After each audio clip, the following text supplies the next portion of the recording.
Assalamu alaikum, bienvenue sur Vérité Din.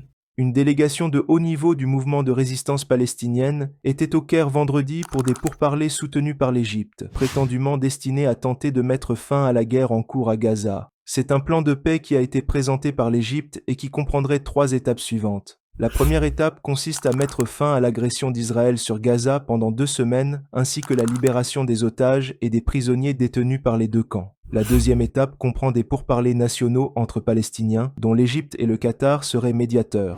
L'objectif de ce dialogue interpalestinien est de former un gouvernement des technocrates en Cisjordanie et à Gaza, qui aurait pour mission de reconstruire le pays et d'organiser les élections.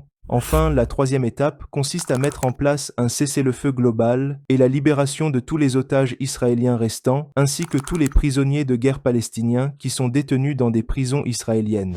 Le chef des services d'information de l'État égyptien, Dia Rachwan, a déclaré que le plan était destiné à rassembler les points de vue de toutes les parties concernées dans le but de mettre fin à l'effusion du sang palestinien.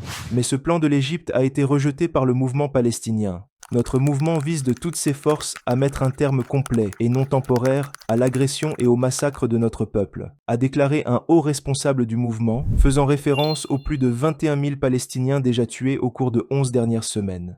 Le porte-parole de la fameuse brigade Al-Qassam, Abu Obaïda, a déclaré que les Palestiniens n'abandonneront pas leur combat. Dans un message préenregistré sur Telegram, Abu Obaïda s'est vanté des attaques du 7 octobre. Il a déclaré que leur mouvement avait porté le coup du siècle à Israël. Il a réitéré qu'il n'y aura aucun accord pour libérer les otages avec Israël tant qu'il ne cesserait pas son agression. Notre priorité est de mettre fin à l'agression israélienne contre notre peuple. Nous continuerons à nous battre parce que nous savons que c'est notre droit de défendre notre terre. Notre peuple sortira de cette agression la tête haute. Aujourd'hui, le monde est divisé entre les criminels injustes et les spectateurs impuissants, a-t-il ajouté.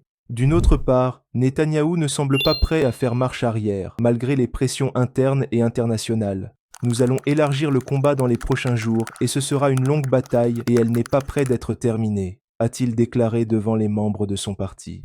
Je conclus en disant que la proposition égyptienne est un échec total pour plusieurs raisons dont voici 2 principales. Premièrement, le mouvement palestinien n'est pas prêt à céder le pouvoir à Gaza pour le donner aux technocrates, ni à un cessez-le-feu temporaire pour libérer les otages, parce qu'ils savent que cela ne permettra pas à Netanyahou d'arrêter sa folie. C'est pourquoi ils exigent un cessez-le-feu définitif et le retrait des troupes israéliennes. Deuxièmement, ce plan n'arrange pas non plus Netanyahou et son camp qui ont un agenda propre à eux, c'est-à-dire d'écraser complètement le mouvement de résistance palestinienne et de maintenir un contrôle militaire sur Gaza pendant une très longue période après la guerre et d'y expandre leurs colonies. Un objectif qu'Israël ne pourra jamais atteindre selon de nombreux experts, compte tenu de la réalité du terrain. Voilà ce que j'avais à dire dans cet épisode. Je serais très ravi de lire ton point de vue dans les commentaires à propos de cette situation. Merci beaucoup d'être là.